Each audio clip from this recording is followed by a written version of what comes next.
باسمان لەوە کرد کە گرنگترین ڕووداو کە لەم ساڵدا لە سەرەتای ساڵی 2026 ڕوویدا ئۆپەراسیۆنە سەربازیێنەکەی ئەمریکا لە ناو خاکی ڤەنزوێلا کە دوجار بەهۆیەوە مادۆرە و هاوسەرەکەی دەستگیرکران و لە ڕێی کەشتێکی جەنگی هێزی دەریایی ئەمریکاوە بەرەو ئەمریکا و بە دیاریکراوی بۆ نیویۆرک ئەگوازێنەوە بۆی لە دادگایەکی ناوچەی مانهاتن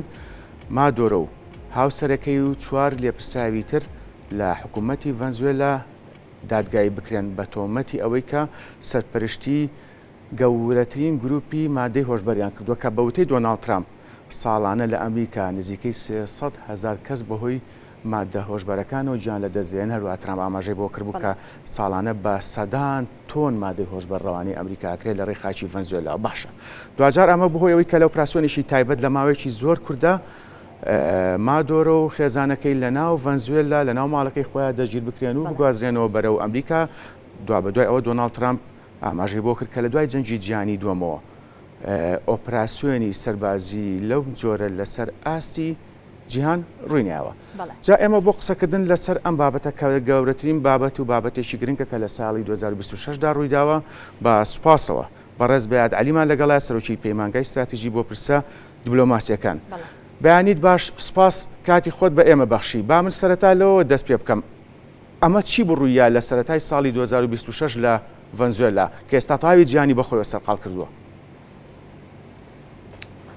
بە ناوی خوای گەورە و میهرەبان سپاس بۆ تۆ سپاس بۆ ئەو بەڕێزەش کە لەگەڵ دانیشتووە. لە ڕاستیدا کاک ئاکام ئەوەی کە ڕوویدا لەو ساڵی نوێ دەرئەنجامی کارێکی زۆر گەورەی پێشوونەیترا.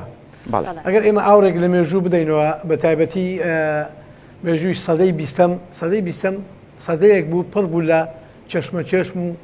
ململانێ و سراعێکی زۆر بەقوت لەمابینی دوو معسکەری شەرقی معسکەری غەربی یاخود بڵێن معسکەری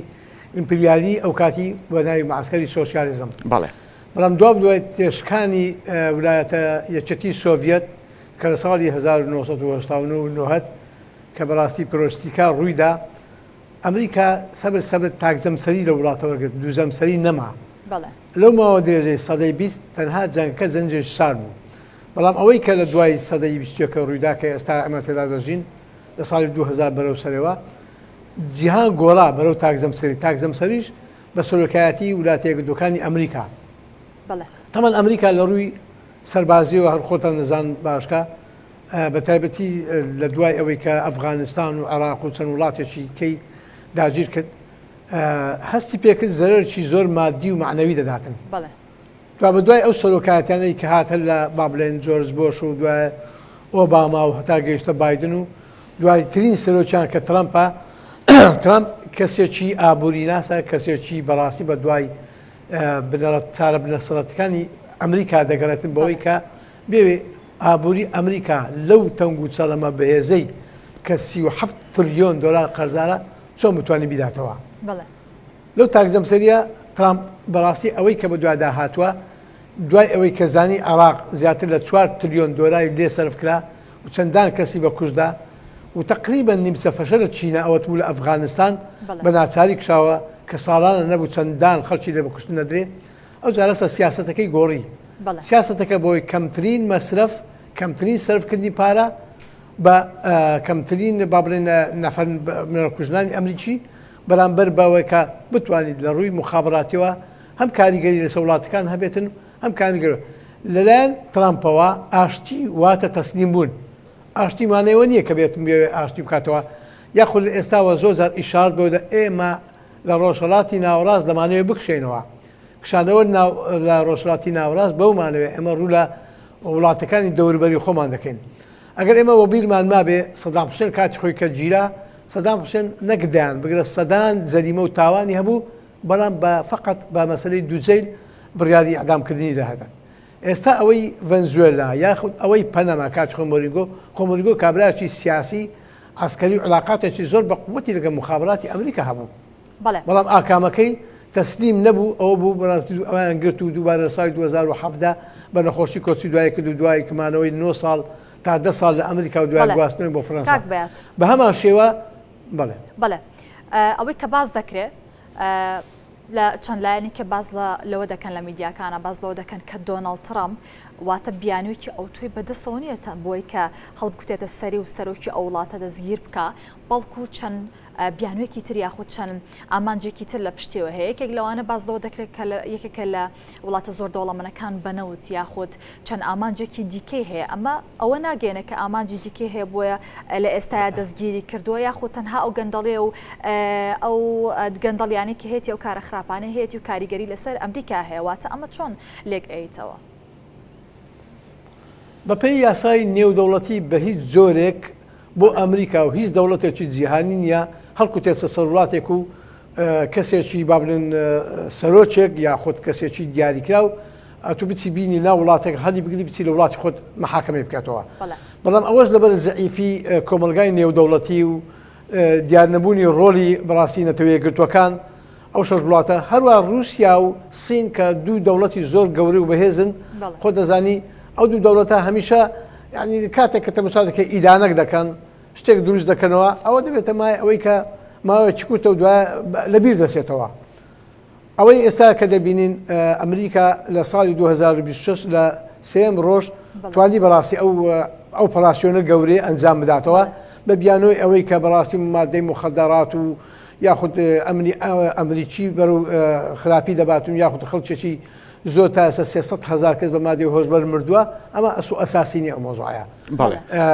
مەورۆدۆ بەخۆی کەسێکی سیاسی بوو کەسێک بوو بەڕاستی دژایەتی ئەمریکای دەکرد و کەسێکە لە وڵاتێکی دەوڵەمەند بەڵام جێگای داخە ئەو وڵاتانەی کە فەقیر و با بڵێن کە فەقیر دەکەن نەوت و زێر و مادەی زۆریانێ هەروەکو لای خۆمان بەرەو دیکتاتۆرە دەڕۆن ئەوە جێگای زۆر دەبێتە داخ بەوەی کە بەڕاستی ئەو وڵاتانە نازانن ئیدارەی وڵات بجێڕن بۆیە بیانوێکی زۆر گەورە دەن ئەمریکاش ئێستا لەسەر تاسەری عالم بەس بەوە دەکرێت وڵاتێکە چاوی لە داگیرکردن چاوی لە نەوتە چاوی لە زێرە چاوی لەوەیە کە بڕاستی وڵاتان داگیر بکاتن بێ ئەوەی هیچ بەربەستێکی هەبێتن ئەوەش دەبێتە مای ئەوەی کە وڵاتانە زۆر بە ئاسانی داگیر بکەن و لەبەرەوەی خەڵکیش لە پشت بەڕاستی ئەمریکا دەوێت خەڵک خواخواتی ئەمریکا بێ مثلا حتا وڵاتێکی وەکو ئێمە لە وڵاتانێکی ئێستا دەبینین بەڕاستی زۆر کێشەداین و دەمانێت ڕزگاری مەکەن. بەڵێ باشە کاک بەدەوەی ئێمە ئێستا لەسەر ئاسی نێودەوڵەتی بینیمانە خود لەسەر ئاسی ڕێکخراوی نەتێگرتوەکان تەنیا ناڕەزایی و نیگەرانیە تەنانەت دێشێتی ئەوروپاش داواکات هەمووان دام بەخۆیانە بگرن باشە. ئەمە ئەنجومەنی ئاسایش بڕیارە کۆبنەوەیکی نائاسایی بکات جگەلەوە من مەبەستمە پێش ئەوە باسی شتێکیکە بکەم یاخود پرسیارێککە بۆ ڕوژێنم دۆناڵد ترامپ ئەڵێ ئێمە سەروەری خاکی ڤەنزوێلامان پێشێر نەکردووە بەڵکو پرۆسەیەکمان بەجێگەیانوە لە ناو ڤەنزوێلا کە پرۆسەی دادوەریە ئامانج لێی نەهێشتنی یاخود ڕێگەگرتنە لەوەی کە لەمە دووە مادەی هۆشبەر بچێتە ناو خاکی ئەمریکا باشای ئەمە ڕێ بۆ رووسیا خۆش ناکات کە بڵێ منیش پاساوی خۆمەیەوە ئەچم ئۆکراین داگیرەکەم یاخود ڕێ بۆ چین خۆش ناکات کە بڵێ منیش ئەچم تایوان داگیرەکەم ئەی باشە ئەو کۆبنەوەی ئەنجومەنی ئاسایش شەر هەمان ئەو وڵاتە جلهێزانە نین کاگاکەم ئەوەن تازە باسمان کرد ئەنجومەنی ئاسایش ئەو دەورە ئەو ڕۆڵە گرنگەی نماوە بەڕاستی ئەمریکا ئێستا بە سەید العالم بەڕاستی تاکە هێز ناسراوە لە جیهاندا ئەوانەی کە بەڕاستی لە ناو ئەو وڵاتانە زانن بە تایبەتی بەرژەوەندی ئەو وڵاتە زل هێزانە بە دابەشکردنی جیهان تا کاتی خۆی هەروک باسمان کرد لە سەدەی بەڕاستی دوو مەعسکەر هەبوون نیوەی دنیا بەدەست رووسیا بوو نیوەی بەدەست یەکێتی سۆڤێت و نیوەی دنیاش بەدەست ئەمریکا و هاو پەیمانەکانی وەکو بریتانیا و فەڕەنسا و ئەڵمانیا و شوێنان هەبوو بەڵام ئەوەی کە لێرە دەگونجێتن ئەمن ئەوەی دەبینم کە ئەمریکا بە چ حەقێک بۆ دەچەند ناو وڵاتێک بە کەشتی بە تیارە بە هەلیکۆپتەر بە هەموو شتێوێک دەیکوتێتە سەر ئەو وڵاتەوە دەچێت ڕئیسێک ناو خانووەکەی خۆی دەگرێتن ئەوە چ پێشێرکردنەوەی مافی ئینسانیە ئەمە مەسەر مەبەستەوە نیە کە دیفاع لە سەرۆکی ڤەنزوێلا یاخود دیفاع لە ئەمە بکەن ئەمە لە کاتێک کە سەدام حوسێن گەورەترین تاوانبار بوو لە ناو وڵاتێکی خۆمان کە جیرا پێمان خۆش نەبوو لەبەرەوەی داگیرکردنەکە سیادەی وڵاتەکە ناو دەباتن هەر کاتێک کە تۆ هەست بۆیە کە سیادەی وڵاتەکەت بەرەو ناوچوون و ئەوە مانای ئەوە دەگەێنی بەڕاستی تۆ بەرەو وڵاتێکی فەقیری و هەژاری و ئەو بارودۆخە ناهومار دەچی کە ئێستا ئەوەی دەبینین هەتا لە وڵاتانەی کە ئەوە لیبیایە ئەوە تەمەشاتەکەی یەمەنە ئەوە عێراقا ئەوە ئەفغانستانە ئەو وڵاتانە دوای ئەوەی کە ئەمریکا دەستی تێوەردا هەمووی ئەوەی بەر ئەمریکا دۆستی هیچ کەسێک نییە ئەوەی کە دەبین ئێستا لە ڕۆژهاڵاتی لە ڕۆژئاوی بابرێن خۆمان کە دەکاتە سووریا و قەسەدا ئەو بەرژەوەندێک گەورەی کە ئەمریکا لەوێندەرە دەبینی لە 175 داهات و نەوت و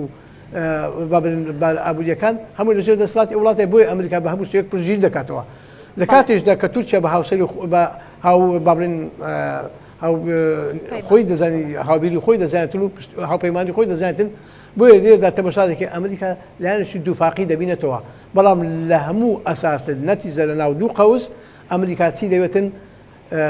دەیەوێتن بەرژەوەندی خۆی لەسەروی هەو بەرژەوەندەکان دابنێ جێ بە هیچ پێشێرەی مافی مرۆڤی و ئینسانی و هیچ شتێک نادات. بەڵێ کاک بات لە ئێستا باس لەواکە دۆناڵد ترامپ باز لەواکە کە گۆڕانکارێکی زۆر گەورە لە ڤەنزوێلا دروستە بێ و دەیبوژێنێتەوە ئەمە تەنها وتە دەبێ یاخود تەنها قسە ئەبێت یاخود ئەم گۆڕانکاریانە ڕوئەیە واتە کاریگەریەکی باشی ئەبێت لە ڤەنزوێلا یاخود بە پێچەوانەوە. وڵا بێگومان کاریگەری دەبێتن و گۆڕانکاریش دروست دەبێتن بەڵام ئەو گۆڕانکاری چ گۆڕانکارێکە لە بەرژەوەندی ئەمریکایە گۆڕانکاواری بە هیچ شێوێک لە بەرژەوەندی و تا ڕات دەچیش بە کۆی کەسابێ لە عراق دەبین عراق یەکچەکە ئێستا حالێن لە وڵاتە هەرە دەوڵەمەندەکانی جیهان بەڵام کە تۆ دەبینیت تەماشادەکەی وەس و بارودۆخی هەرێمەکەمان و حتا عراقی زۆر بەروباشی نایەتن هۆکارەکەشی ئەوەیە کە داگیرکردنی هەر وڵاتێک لایەن ئەمریکا بەڕاستی بەرژەوەندی بە دەرەجەیەک و بە پلەیەکی ئەمریکادا ئەوەی ڤەنزوێلاش ئەوەی کە دەبینن بە تەجروبەی ئەو چەند ساڵەی ڕابردوو تەماشادەکەی ڤەنزوێلاش خەڵکەکە بەڕاستی وڵاتێکی یەکجار دەوڵەمەند بوو وڵاتێکی زۆر ساحب سەرۆت و سامانێکی کانزای نەفتی و غازی و زێڕینی هەبوو ئێستا ئەو بەرژەوەندیە هەر کەسێک ئەمریکا کە بیەوە دایبنێ بیکاتەوە سەرۆکی نوێی ڤەنزوێلا بەڕاستی دەبی لە بەرژەوەندی ئەمریکا و دەوڵەتی ئەمریکا کار بکات و ئەگەنا بیانوی ئەوە نیە ئەمریکا نەتوانیتن ئەو ئەمریکا زەبەرلاحە نەتوانانی ڕێگری لە مادەی هۆشبەر بابێنەوە ئەمریکا بێتەوە بەڵام ئەو بیانوی کاک بێت بەڵام زۆربەی هاوڵاتیانی کاک بێت بووبوورە زۆربەی هاوڵاتیانی ڤەنزوێلا لەژێر هێڵی هەژاریان تەنانەت ئەو دیمەنانەشمان بینی کە دوای ئەوەی کە مادۆرە و هاوسەرەکەی دەست بەسەرکران کە بەشێک یان لە هەندێک شوێن لە ڤەنزوێلا ئاهەنگیان جێڕا. بەڵێ زۆر ڕاستە من وا دەڵێم ئەو ئاهەنگ جێرانە وەکو ئەوەی ئێمەیە ئەوکە ئەوەی ئێمەیە کە ئێستا ئێمە دەیبینین بەڕاستی مەسەن بارودۆخی ئێمە دوای 30 ساڵ کە بەڕاستی وڵاتی مەکەتە ژێر دەسەڵاتی خۆمان و دوای ئەوەی کە 2003 سەدام حوسێن نەما وەسە عێراق و بارودۆخی عێراق هەر بەرەو فەقیری کشاوە ئێستا خەڵک بەڕاستی یعنی اعتیمادی کولی لەسەر بارودۆخێکە وەکو تەسلیم بوونە تۆ موچەکەت نەبێت تاوە ژیان نەماوە. ڤەنزوێلا ئێستا ئەو قۆناغی نەبینیوە. ڤەنزوێلا لەبەر ئەوەی سەرۆکی ڤەنزوێلا مارۆدۆ بەڕاستی داگیرکاریی پێشێرکاریی و بەڕاستی مافی مرۆڤ و هیچ شتێکی نەهێشت بووە بە ناوی کۆمۆنیزم و بە ناوی با بڵێن پاراستی وڵات و بە ناوی دژایەتیکردنی ئەمریکا تا ئەو ڕادەیە خۆی بەقازن زانین بەڵام ئێستا بەڕاستی خەڵک بڵێ ئاهەنگ دەکا بەڵام من ئاکامەکەی لە ئێستا پێ دەرم ڤەنزوێلا و هەموو ئەو وڵاتانی خواروی ئەمریکا چارەنووسیان بەوە دەبێتەوە بەڕاستی بارودۆخیان تۆزێک باشتر دەبێتەوە لە چاو بارودۆخی ئێستا بەڵام ئەو شێوێنی شاهانە بژین و بەڕاستی ئەو مافوی سەرۆتە دابش بکەن و خەڵکی هەژاری وڵات. زۆر باشە کاک بێت با بینەوە ناوخۆی ئەمریکا کاردانەوە سیاسەکان ڕای گشتی لە ئەمریکا بۆ بە دوو بەشەوە تەنانەت دیموکراتەکان لەگەڵ ئەم ئۆپەراسیۆنیان نەبوون و داوایان کردووە کە کۆبوونەوەیەکی بەپەلە بکرێت چ لە کۆنگرێس بێت یاخود لە ئەنجومەنی پیران تەنانەت ئەوترێت کە هەر کاتێک سەرۆکی ئەمریکا بڕیار لەسەر ئۆپراسیۆنێکی سەربازی بدا لە وڵاتێشتر پێویستە 48 سەعات پێش ئەوە کۆنگرێسی لی ئاگادار کرێتەوە بەڵام وردەکاری ئەم ئۆپراسیۆنە بە کۆنگرێز ڕانەگەنراوە هەر ئەمەشە کە ڕای گشتی لە ئەمریکا کردووە بە دوو بەشەوە بۆ چوونت لەو بارەیەوە. کاگاکەم ئەتوو دەبی سیاسەتی ئەمریکا شارەزابی بەڵاستی ئەمریکا وڵاتێکە بەناو لۆ خۆیان دیموکراتی بەو ناو لە ناوخۆیان دیموکراسیەت هەیە بەڵام لە دەرەوەی ئەو مۆزوعات لە دەرەوەی ئەو بابەت من مەبەستم لەسەر ئاسی ناوخۆیە کاک بێت بەڵێ بڵێ ئاسی ناوخۆی ئەمریکا ئەو دابەشبوونە تەنانەت ڕۆکی پرۆپاگەندی ئەعلامیە ئەگەنا زۆریان پێخۆشە ئەوانش مشارەکەن لۆری سیاسەتی ئەمریکا ئەگەر ترامپی ئەگەر بایدن بی ئەگەر دیموکراتیکامی ئەگەر جمهوریم بی کە دەیباتە پێشەوە سیاسەتێکی مخابراتی حکوومەتێکی بەقوەتی ناوخۆی لە سەروی ئەوانەیە ترامپ بەبێ بڕیاری ئەوانە ناتوانانی هیچ شتێک بداتەوە لە سەروی مەزیشی و لە سەروی ئەوانە هێزێکی تری بەقوتر هەیە کە ترامپ پرسی پێ بکەێتەوە ئەگەر ترامپ هێزی دڵتا ئاگادار بکاتەوە بزانی ڤەنزوێلا داگیرەکە سەرۆکی ڤەنزوێلا ئەو کاتی ئێستعدادی خۆی وەردەگرت یاخود سەدام حوسێن ئەو کاتی ئێستادی خۆی وەردەگرت تۆ ئەگەر تەماشا بکەی هەموو وڵاتەکانی ڕۆژڵاتی ناوەڕاست ئەوانەی کە لیان قەومە ئەوانەی کە بەهاری عەربیان بەسەرداهات بە هەمان ئەو شێوە بوون لە هەمان ئەو کاتی خۆ ترامپ یەک لەو کەسانە بوو ئێستاش تووڕەیە بۆی دەرێ سەدام حوسێن هیچ کاتێک ئەسلحەی نەوەوی و ئەسلحەی دەمار شاملی نەبووە ئێوە غەتتان لە سەدام حوسێنی کردووە کۆمەڵێکشتی لەو بابەتانە هەڵباز دەکێتەوە کەواتە ئەوەی ناوخۆی ئەمریکا تەنانەت قسە و پرۆپاگەندەیە ئەگەر ناخۆشحاڵێکی زۆرە لەبەرەوەی بارودۆخی ئەمریکیەکان ئەو پەڕی بەرەو باشی دەباتن و ژانی ئیقتصادی و ئابووری ئەمریکا و ئابووری ئەمریکا وەکو سەرۆکی دنیا ئێستا سیر دەکەتەوە هەیمەنەتەکی گەورە دروست دەکەتەوە ئەوانە بەڕاستی ئاکام خاڵە دەبی ئەمە لۆی بزانین کە ئەو ناوخۆی ئەمریکا ئەو شێوەی نییە بە ئاشکا بڵێ ئێمە دیکتاتۆرێکی سەدەی 21ەمین و ئەمە دەمانێت وڵات داژکەن بڵێ ئەو ناڕزاییە ناوخۆیانە لە نێوان دیموکراتیەکان و نێوان جمهوریەکان هەمیشە بەردەوامە بەڵام سیاسەتی خەتی گشتی ئەو سیاسەتە بەرژەوەندی ئەمریکا وەکو خۆیان وتەیەکیان ئەمریکا ئیس the greatest ئەمریکا ئیس گەورەترینە بەرژەوەندی ئەمریکا لەکوێ هەبێ ئەوانە گوێ نادەنە ئەو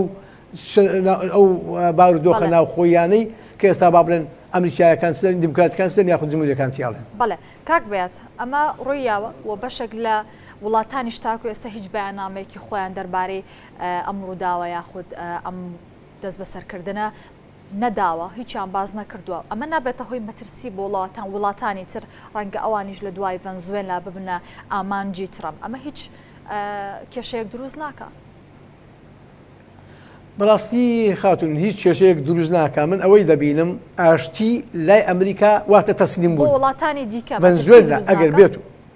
حتى وڵاتانی تریش حتى وڵاتانی تریش ئەوانەی ساوت ئەمریکا یعنی وڵاتەکانی خواروی ئەمریکا کێشیانتی ئەوەی بەرژەوەندی لەگەڵ ئەمریکا بێ بۆ نمونە ئێستا تەماشاکەی مەکسیکۆ یەک لە وڵاتانەیە کە بەرژەوەند دەگەن تا ئێستا هیچ تووشی ئەوەشی لەسەر نییە بەڵام وڵاتانی ترەوە پەنەما کاتی خۆ داگیر کرا ئەو شەڕی کات خۆی لە حربی لە کۆتایی جیهانی دووەم کە ڕوویدا بەڕاستی ئەمریکا تاڕاتێک شکۆی شکا ئەو شکۆی ئەمریکا ئێستا دەوێت بگەنێتەوە شکۆی ئەمریکا بۆ مانایە نییە خۆی عەزەڵی خۆی ماسوولکەی پیشاندا خۆی ئەمریکا لەوەیدایە دەوێت داگیرکاریەکی ئابووری ئیقتصادی کۆنتترۆلی هەموو جیهان بەدەستەوە خۆی بێنێتن و هەروە ئیشارەتێکە ئەوەی ڤەنزوێلا ئیشارەتێکە لە ئێستاوە بۆ هەموو ئەو وڵاتانە ئەگەر ئێوە دەتانەوێ بەرژەوەندیتان لەگەڵ ئەمریکا هەبێ لەبێ بەڕاستی پابەت بن بۆ بڕیانێکە ئەمریکا دوورکە پابەتبوونیش بە ئەمریکا واتە تەسلیمبوون تەسلیمبوونیش واتە بەڕاستی نیوەی خێر و خێراتی وڵاتەکە وەکۆی کە دەبین لە عێراقا لە سووریا لە لیبیا لەو شوێنانی کە ڕوویدا هەمووی لە بەرژەوەندی ئەمریکا دەبێتن ئەگەنە ئەمریکا دۆستی کەس نییە ئەمریکا بەرژەوەندی ئەوە نیە بێتە وڵاتان ڕزگار بکاتن و بێدابنیشن ئەمریکا سیاسەتێکی زۆر حەکیمانە دەکاتن و بەڵام بەداخەوە دیکتاتۆرەکانی هەموو دنیا و بەرئیلای خۆشمانەوە بەڕاستی تا ئێستاکە بیلەوە ناکەنەوە کە ئەگەر بێت و لەگە خەڵک باش بن گەل ڕازی بکەن بە ئەوەی سیاسی ناوخۆیان بەڕاستی هیچ کاتێک ئەمریکا ناتوانێت داگیرکاری ئەو وڵاتانە بکاتەوە بەڵام خۆی بارودۆخە چوا دەگونجێتن وەکو مۆرۆنۆ کە فەقیری و هەژاری بڵاو کردوتەوە ئێستا خەڵک خواخواتی لە مۆرۆنۆ ڕزگار بێت باش ئەگەر لە ڤەنزوێلا ئەمە ببێتە هۆی دروستبوونی ئاژاوەواتە ئەمریکا پلانبی هەیە بۆ چارەسەرکردنی ئەمە یاخود ئەمە پەیامێکە بۆ داگیرکردنی ئەو وڵاتانی کە گوێبیست یاخود لەژێر فەرمانەکانی ئەمریکایانی گوێڕایاڵین دنیا دەکەمەوە ئەمریکا بە هیچ شێوێک هێرشی زەوی دروست ناکاتەوە بچی سەربازانی خۆی بە کوشدا لە پێناو مۆزوع ئەمریکا سیاسەتی نوێژ زۆر بکاینە ئەوەتە ئەوەی دیتمان لە غەزا ئەوەی دیتمان لە ئێران لە خلالی 12 ڕۆژ بەڵێ ببورە بەڵێ واتە بەڕێزە باسەلەوە کرد سیاسەتی نوێی هەیە لە برێوەی کە سەربازەکان بنێرێتە وڵاتان لە ڕێگەی بۆنمونە بزەویەوەیە واتە چ پلانێکی تری هەیە و پلانانی کە بەڕێزە باسە کرد پلانەکان چین پلان زۆر ئاشکا دیارە ئەوەی ئێران دیتمان بە 12 ڕۆژ 39 قائیدی هەرە بەرفرانی کوشت ئەوەی ئێمە دیتمان لە حیزب الله لەبنانی لەناو جەرگەی ژێرزەمینی حەسەن نەسوڵای تێدا کوشت ئەوەی دیتمان قاسم سلێمانی و ئەبوو مهندسی کوشت زۆر بە ئاشکا ئێران ئەمریکا دەستی دەگاتە هەموو ئەو شوێنانی کە بێ قیادە بکوژێتەوە مەسەڵەن بۆ نمونە ئێستا حتا قیادەکانی لای خۆمان عراقی بە هەموو لایەنەکانە بە هەموو عراق و بە هەرێمیشەوە بەڕاستی ترسیان گەیشتۆتە سەر هیچ کاتێک پابەند نەبوونیان بە ئەمریکا و بە سیاسەتەکانی ئەمریکا تا ئێستا معارەزەیەک نییە تۆ تەماشامەکە ئەوەی کە لەسەر شاشەکان دەیبینیتن و معارز دەبێت پێشتر ئێران شەو ڕۆژ مەرگ بەر ئەمریکا مەرگ بەر ئەمریکا کە ئەوەی چیمە ئەو شیعارەتانە هەمووی ڕۆی ئەوەتە ئێستا پاراستنی ئەو وڵاتانە هەموو بەوەیە ئەمریکا بە ئاسانی دەستی دەگاتە هەر شوێنە چ لە ڕێگای ئامێری تەلەفۆن بێ چ لە ڕێگای گچکەترین جیهاز بێتن دەتوانانی باشە بە ئاسانی کۆنتترۆلی ئەو بکاتەوە بەڵێ هەمومان ئاگامانەوە بوو کە دوابەدوای ئۆپراسیۆنەکە دۆناڵد ترامپ وتارێکیە بوو باسی لەوە کرد کە دوابەدوای ئەوە بە جۆرێک لە جۆرەکان پامێکی نار کە کوباش لەو بەرنمەیەدا کە ئیدارەی ئەمریکا بەنیازە دەستوەردانی سەربازی تیا بکات. پاسایەک بۆ ئەمانێنێتەوە ئەگەر لە داهاتوە جێبەجێ بکات لە دژی کوبا. هەر بە پێی تەوقیتی خۆمان ئەمڕۆ بەیانی دەکات دوێنێ شەو ئەمریکا دواتە سلحیدا ترامپ گوتی ئێمە دەستکاری دووەم دەخەینە ناوەوەی لەوانەیە هێرش بکەینە سەر ڤەنزوێلا ئەگەر بێت و بارودۆخەکان بە جۆرەی ئەو سیاسەتی ئێستا ئێمە نەبێتەوە. بەڵام ئەوەی کە دیارە زۆر بەوازەحە ئیشارەتەکە ئەوەیە ئاگاتان لەخۆ بێ ئەگەر بتانەوێ ئێمە بمانوێ هێزی دڵتامان هەیە دەستمان دەگاتە هەموو شوێنێک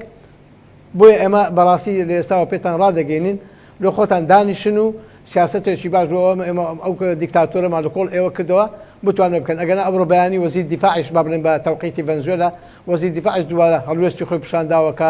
ئێمە ڕازینە بە وەزع. بەڵام ئەو ئیدانە هەروەک پێم گوتی رووسیا ئێستا حالیان وا لە کرملین ئینزارێکی دایە کە بەڕاستی ئەمە ڤەنزوێلا دەپارێزین. سین تا دوێنێ گەورەترین پەیوەندی لەگەڵەوە بوو بۆ قسەیەک ناکەن. قسە هەر ئەوە نییە بمانێت قسە بە فعلیە. وەڵی باوەڕشتان هەبێتن شەڕی جیهانی سێم قەت دروست نابێت لە پێناوی سەرۆکێکی ڤەنزوێلا لە پێناوی سەرۆکەکی دیکتاتۆر لە پێناوی کە کۆتایی بە هەموو عالم بێنن. بەرژەوەندێک گشتەکان ئەمریکا ئەو دەوڵەتە زل هێزانەی کە بەرژەوەندیان لەگە ئەمریکا حەسەی خوان هەیە سەهمی خوان هەیە و جێ بە ئینسانیەتی نادەهرۆک پێم گوتی ئەوەی مەجلیس ئەمن ئەو حالەتە تاریعانە کە دروست دەکەێت دەیان حالەتی تاریعی وا و کۆبوونەوەی بابرێن ناکامی وهیان ئەنجام داوە دوای داژکردنی هەوڵاتێک دوایە وەکو بڵقی سەر ئاو تەقیە و هیچ شتێک ڕووی نەداوە. باش کاک بێت هەمیشە باز لەوا کرێت کە هەر هەنگاوێکە ئەمریکایانێ هەر هەرشێکە ئیکا رووسیا و چینیش ئاگادارە ئەمە ڕاستەواتە بەرژەوەندیەکانیان یەک دەگرێتەوە یاخودنە و ئەمە چه کاریگەریەکێ بێ لەسەر ڕۆژهەڵاتی ناوەڕاست لە ڕووی سیاسەتەوە واتە ئەم هێرشەی ئەمریکا بۆ ڤەنزوێلا. پرسیارەکە زۆر جوانە بەڕاستی ئەو پرسیارە چاوەڕوان دەکرد ئەو پرسیارە بکەیت. ئەوەی ڕۆژهەڵاتی ناوەڕاست ئیشارەتێکی زۆر گەورە بوو بۆ ئەو سەرۆکانەی کە تا ئێستا پابەند نەبوونا بە سیاسەتەکانی دەرەوەی ئەمریکا ئەوەتە چارەنووسان وەکو ڤەنزوێلایە چارەنووسان وەکو سەدام حوسێن و معمەر غەزافی و فلان و فیسارە بۆیە ئەو ئیشارەی ئەمریکا کە دەیداتن بە تایبەتی ئەو پەیوەندیانەی کە لەگەڵ رووسیا و با بڵێن